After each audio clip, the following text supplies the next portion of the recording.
Students, आज हम लोग पढ़ेंगे रेस्पिरेशन, फास्ट रिवीजन करेंगे। तो आप जानते हैं रेस्पिरेशन में सबसे पहला जो इम्पोर्टेंट स्टेप होता है दैट इज़ द ग्लाइकोलाइसिस, जिसको हम लोग साइंटिफिक के नाम पर ईएमपी पाथवे भी बोलते हैं। एमडेन मेयर परनास पाथवे, आप जानते हैं कि ये इम्पोर्टेंट जो प्रोसेस होता है वो होता है साइटोप्लाज्म के अंदर। क्यों पाया जाता है साइटोप्लाज्म में? क्योंकि all required enzymes are present in cytoplasm.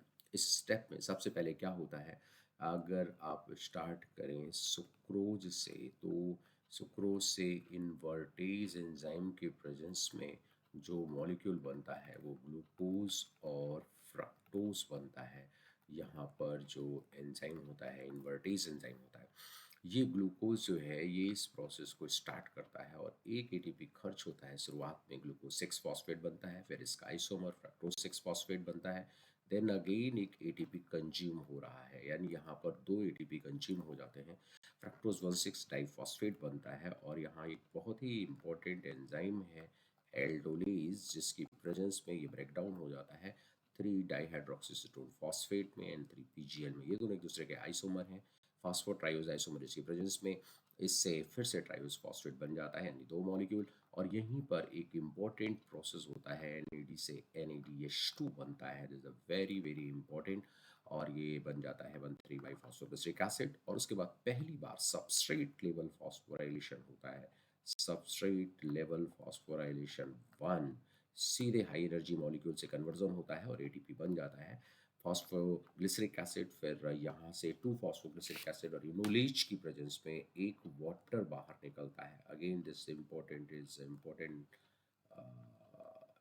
Enzyme, ये वाटर निकलता है नॉलेज की प्रेजेंस में और फिर हाई एनर्जी कंपाउंड बन जाता है 2 फॉस्फोइनॉल पायरुवेट। और यहाँ पर फिर से एक एटीपी बनता है। तो ये जो एटीपी बन रहा है ये भी सबस्ट्रेट लेवल फॉस्फोराइलेशन 2 है।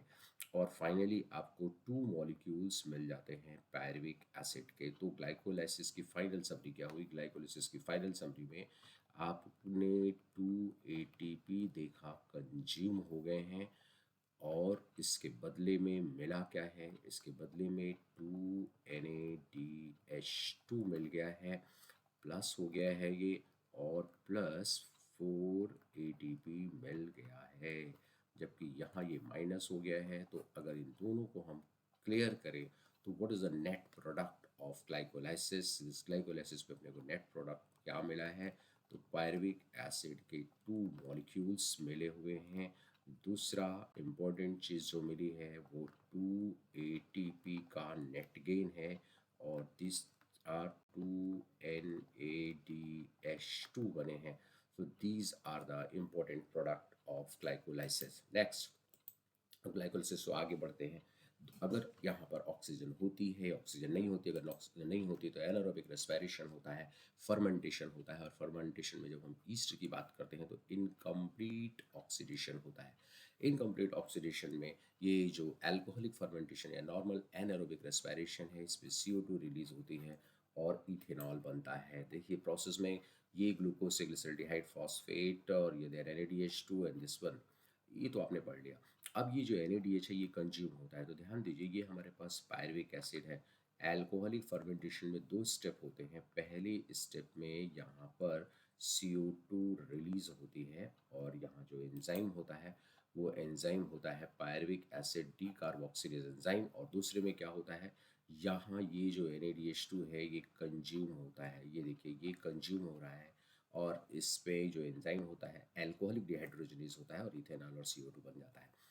जबकि दूसरे रास्ते से जाता है तो अगर लैक्टोज डिहाइड्रोजनेज यहाँ पर वर्क करता है, जहाँ पर लैक्टिक एसिड बनता है, तो लैक्टेट डिहाइड्रोजनेज एंजाइम की प्रेजेंस में यहाँ पर लैक्टिक एसिड बन जाता है। NADH देखिए यहाँ भी खर्चा हो गया है। तो हुआ क्या, इन दोनों ही प्रोसेस में जो नेट गेन ऑफ ATP आता है वो केवल और केवल 2 ATP का होता है। क्योंकि आप देख रहे हैं जो NADH2 बना था वो NADH2 तो खर्चा हो गया। अब देखिए दोनों में डिफरेंस क्या है? डिफरेंस दोनों में यही है कि एक में CO2 रिलीज हो रही है और दूसरे में CO2 रिलीज नहीं हो रही है, लैक्टिक एसिड में नहीं रिलीज होती है। फिर अगली बात क्या होती है, एक सबसे इम्पोर्टेंट पॉइंट यहाँ पर आता है और वो पॉइंट ये आता है कि जो ईस्ट होती है वो अपने आप को पॉइजन कर लेती है जब कंसंट्रेशन एल्कोहल की 13% होती है, तो हमें हमेशा ईस्ट को 13% कंसंट्रेशन जाने से पहले ही निकाल लेना पड़ेगा। नेक्स्ट देखिए, अगर ऑक्सीजन की प्रेजेंट होती है तो ये जो पायरुवेट है, ये पायरुवेट इंटर कर जाता है माइटोकॉन्ड्रिया में, और वहाँ पर जो प्रोसेस होता है आपको पता है, that process is termed as aerobic respiration. Aerobic respiration में सबसे पहला जो लिंक रिएक्शन होता है, या जिसको हम लोग नॉर्मली गेट वे स्टेप बोल देते हैं, इसमें पायरुवेट से एसिटिल कोएंजाइम भी बनता है। यहाँ एक NADH2 का फायदा होता है और पहली बार डीकार्बोक्सिलेशन होता है। यहाँ एरोबिक रेस्पिरेशन के अंदर CO2 निकलता है। एसिटिल कोएंजाइम में एंटर करता है very important cycle, citric acid cycle, जिसको साइंटिस्ट के नाम पर हम लोग क्रेब्स साइकिल भी कहते हैं। इसमें सबसे पहले oxaloacetic acid, this is the acceptor. यहाँ पूछा जाता है कि ये जो है acceptor of acetyl coenzyme A कौन है, तो वो है 4C कंपाउंड। एसिटिल कोएंजाइम में खुद 2C कंपाउंड होता है। सिट्रेट सिंथेटेज नामक एंजाइम की प्रेजेंस में यहाँ कंडेंसेशन होता है और उससे बनता है first product of this cycle. ये जो प्रोडक्ट है ये है फर्स्ट प्रोडक्ट, और इसी के नाम पर इस साइकिल का नाम पड़ा है सिट्रिक एसिड साइकिल। 6C है, ट्राई कार्बोक्सिल कंपाउंड होता है, इसलिए इसको TCA साइकिल भी कहते हैं। कौन सी साइकिल कहते हैं? TCA साइकिल, क्योंकि डिफरेंट इंटरमीडिएट में 3 कार्बोक्सिल ग्रुप होते हैं। फिर इससे ये पहला क्रेब्स साइकिल के अंदर पहला CO2 निकल रहा है, यानी टोटल दूसरा CO2 निकला है। पहला CO2 ये निकला है, दूसरा ये निकला है, फिर रिडक्शन होता है, और इस रिडक्शन से हाइड्रोजन जो है NAD से NADH2 बन जाता है, यानी NAD का रिडक्शन हो जाता है।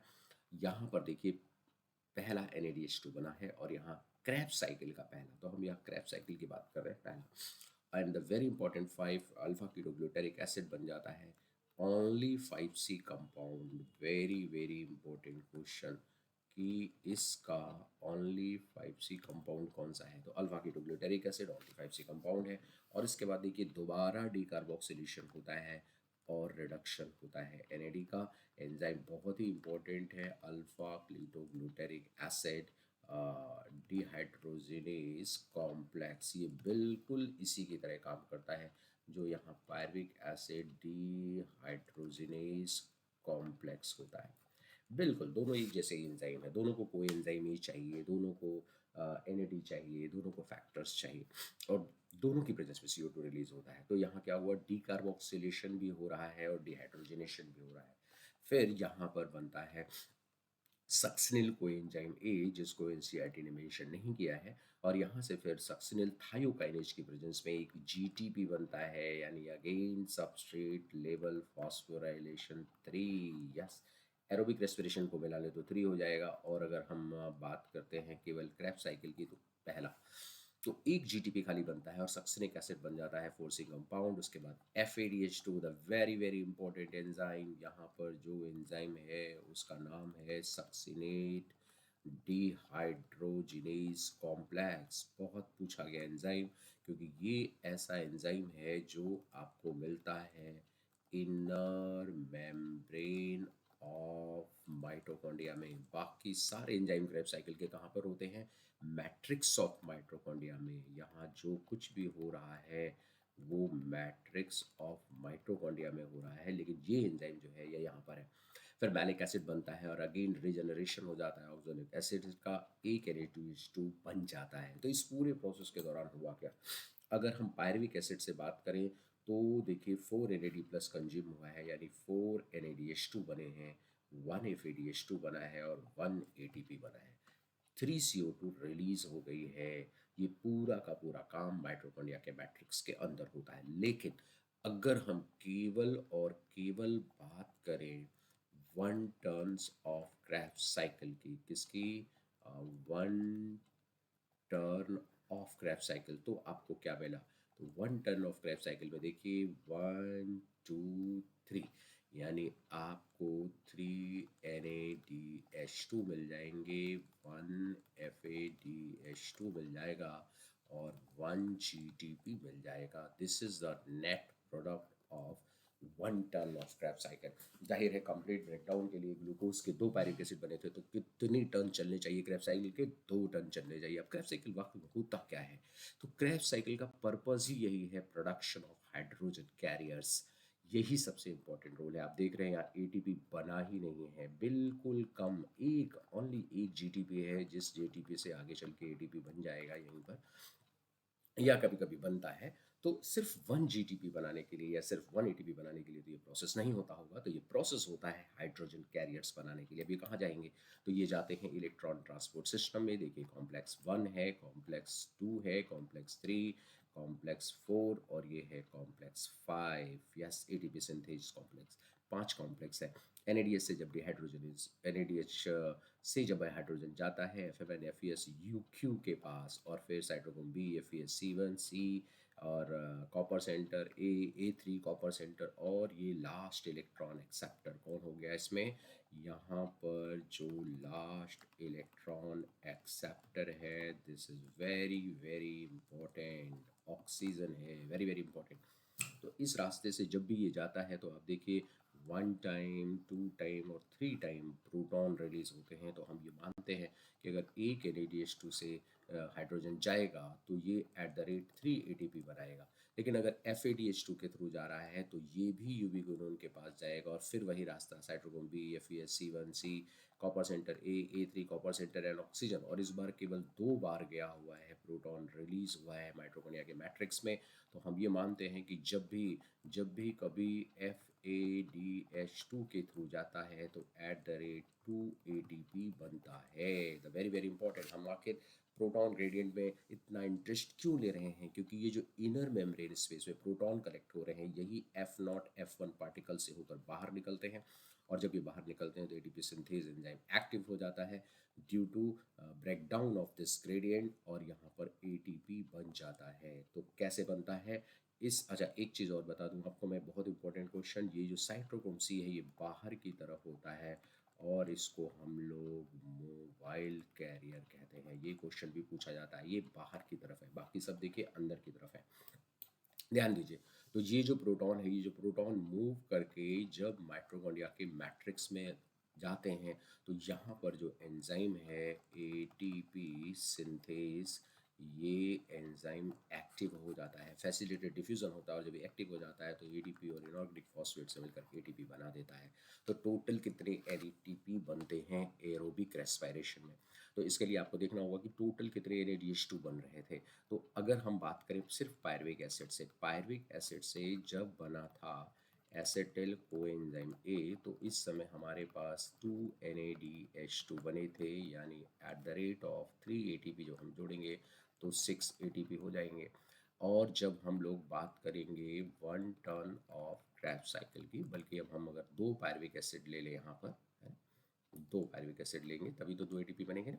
तो 2 पायरविक एसिड ले लिए। अब क्रैब साइकिल के जो 2 टर्न होने वाले हैं उसमें हमको क्या मिलने वाला है? तो एक में 3 मिला था, तो जाहिर है 2 में कितने हो जाएंगे? 6 NADH2 हो जाएंगे, और एट द रेट 3 अगर बनाएंगे तो 18 ATP बन जाएंगे। इसी तरह हमारे पास 2 साइकिल में 2 FADH2 आ जाएगा, और एट द रेट 2 बनाएंगे तो कितने ATP हो जाएंगे? 4 ATP हो जाएंगे। और 2 GTP या ATP सबस्ट्रेट लेवल फॉस्फोराइलेशन से बन गए थे। तो टोटल कितने हो गए बच्चे? टोटल ये 30 ATP बन चुके हैं। 30 ATP में आप देख रहे हैं कि क्रैब साइकिल से, अकेले क्रैब साइकिल से जो बन रहे हैं वो 24 ATP बन रहे हैं 2 मॉलिक्यूल ऑफ एसिटिल को एंजाइम ए से।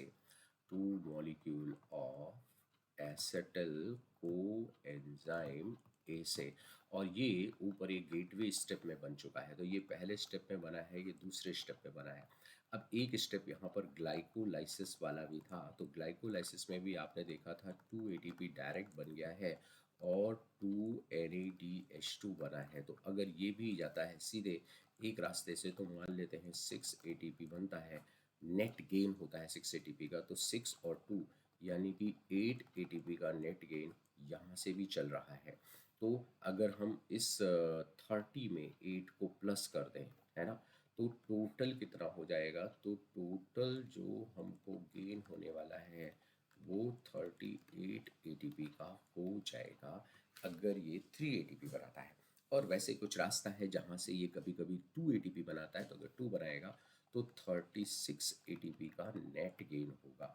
तो एक ग्लूकोज मॉलिक्यूल से फ्रॉम वन ग्लूकोज मॉलिक्यूल जब भी एरोबिक रेस्पिरेशन होता है तो या तो 38 एटीपी का नेट गेन होता है और या फिर 36 का नेट गेन होता है। एनारोबिक रेस्पिरेशन में मैंने बताया आपको केवल 2 एटीपी का नेट गेन होता है। आप ध्यान दीजिए, ये जो पाथवे है यहाँ पर फैट भी आ सकता है, कार्बोहाइड्रेट भी आ सकता है, प्रोटीन भी आ सकता है। फैट से फैटी एसिड यानी ग्लिसरॉल आता है और फिर इसका होता है बीटा ऑक्सीडेशन। इसके बीटा ऑक्सीडेशन से एसिटिल कोएंजाइम ए बन जाता है।